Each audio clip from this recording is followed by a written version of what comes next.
is it? The real challenge for me for doing this is ingatan mo, puki ka. I could already smell it. Mag-exercise tayo tuwing umaga. What?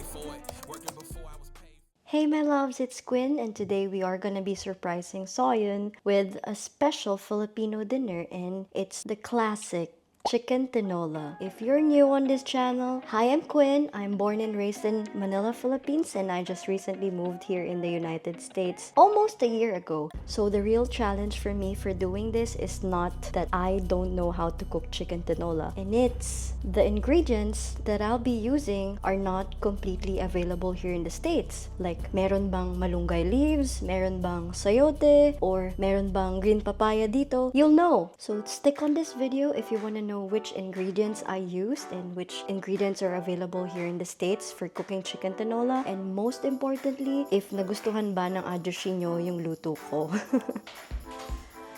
Hi, you're back early! I'm filming. Okay. Guess what? Chicken butt. Guess what? Chicken butt. Guess what? What? We're moving. For real? Yeah. Where? Down the street. Really? Yeah. Where'd you get that? I don't know. It just popped out. How did you even carry that? Is it heavy? Do you know what I'll be cooking for you tonight?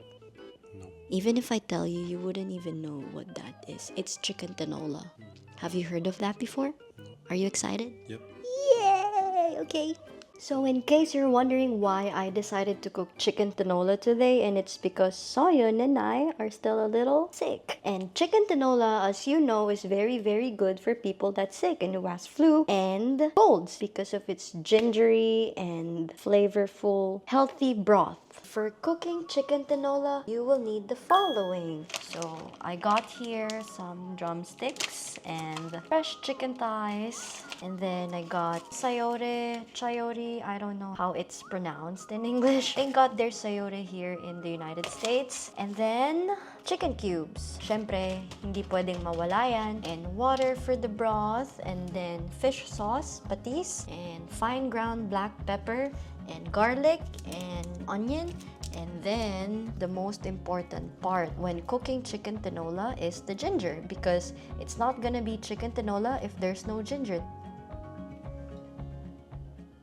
Now that you've seen the ingredients I got for chicken tinola here in the States, alam nyo na yung kulang. Walang malunggay leaves and walang dahon ng sili. So stay on this video to know which dahon or fiber I will be using in substitute of malunggay leaves and dahon ng sili. So, sabi nila, kailangan daw ganituhin ang sayote para alisin ang dagta. I don't know what dagta is in English, but see. Ugh. I grew up watching my Lola, and Lolo cooked this and do this for us. And now I'll be the one to do this for my loved one. Cooking makes me happy. It's very special because you put a lot of efforts in it and try to make it really, really healthy, tasty as well, and feed it to your loved one. I wish there was green papaya here in the States because I love green papaya more than sayote in my chicken tinola. So are you guys team green papaya or team sayote? Let me know in the comment section. I hear my Lola say, ingatan mo, puki ka.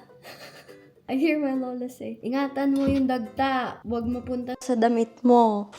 Lola, chicken tinola. Whoa, break it down, yo. I could be a rapper. Did you hear that? So this center part is where all the dagta is coming from. So you have to take it out. Is it just me or is it... It's recording. Is it just me or is it everybody's liking when the chicken tinola is very, very gingery? Gusto ko talaga yung madaming ginger. So this is the cut chicken. I specifically used chicken legs and chicken thighs because that's SeoHyun and I's favorite part of the chicken. And we're trying to avoid the wing part kasi nga, diba, dun nila ini-inject yung mga hormones and stuff. So, yun na. I'll be cooking. Hep, hep, hep! So, kalimutan nyo na ang lahat. Wag lang ang bigas. Because for the Filipinos, rice is life. One more thing, guys, I forgot to include this when I showed you the ingredients earlier, and that's the cooking oil. We will be using the cooking oil to sear the chicken and the aromatics. In our case, we're using avocado oil because it has a high heat point and healthier options than, vegetable oil, especially canola oil, soybean oil, what else? Sunflower oil, yan. So I suggest you use avocado oil or olive oil or even ghee and tallow. So I set the fire to medium. I'm just waiting for the pan to be a little hot and then I'll put the cooking oil.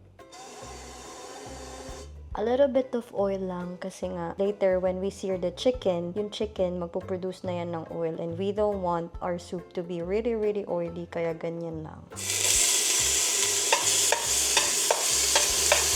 Onions.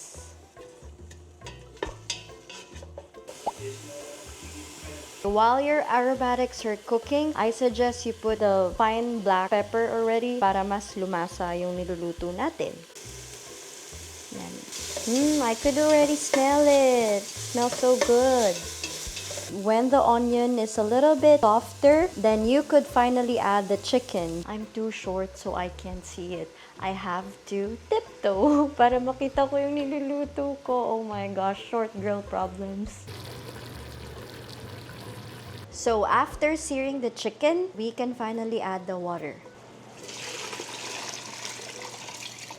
The water that I just used is the water that I used for washing the rice. Sabi ng matatanda, in the Philippines, yung hugas bigas daw ang nagpapasarap sa mga sabaw na ulam. And I believe it. So, ito yung pangatlong hugas bigas. I used it for the broth here in Tinola. We want the chicken to drown in the water. You just have to adjust the taste to your liking. Chicken cubes.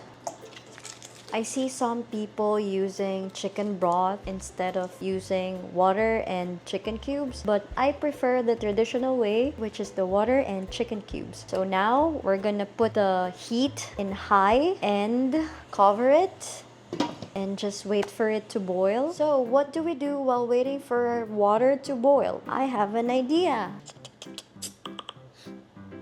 Or maybe you could exercise.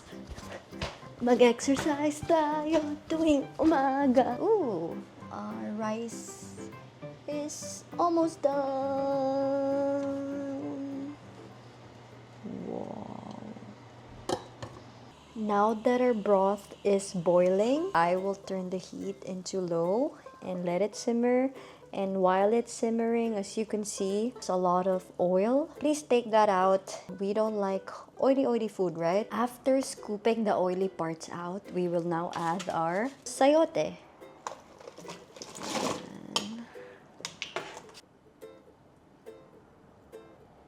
So we are now gonna add our fish sauce. I'll be adding 2 tablespoons. This could be adjusted based on your liking. So yeah, depende sa inyo. Kung gusto nyo ng maalat or a little bit bland, and then later on, you could just have the fish sauce on the side.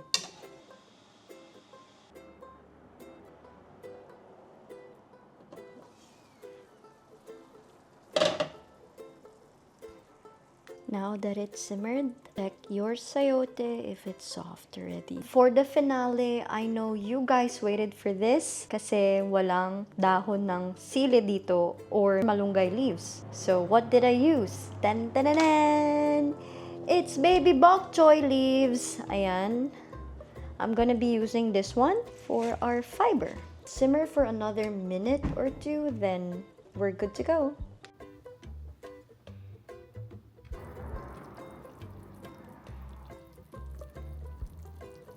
We're finally gonna have SeoHyun try it for the very first time. For those of you who are here in the United States as well and have a hard time, finding malunggay leaves or dahon ng sili, could use baby bok choy like I did, or even baby spinach. So, para-paraan lang yan. My love, eat the ginger, okay?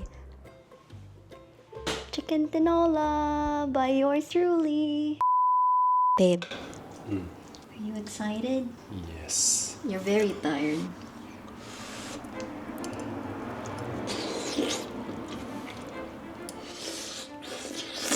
How is it? Very good. What? Really? You're tired? Yeah, I know, my love. I could tell. Very good. But very good. It's time to sleep. Time to sleep, my love. You have to eat first. What? It's fucking good. It's back. Babe, you're silly. Okay, that's it, you guys. Thank you so much for watching. And if you like this vlog, we have another series of SeoHyun trying out Filipino food for the first time, and that is adobong puti.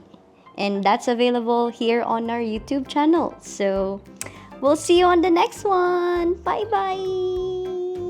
Hey. Thanks for watching.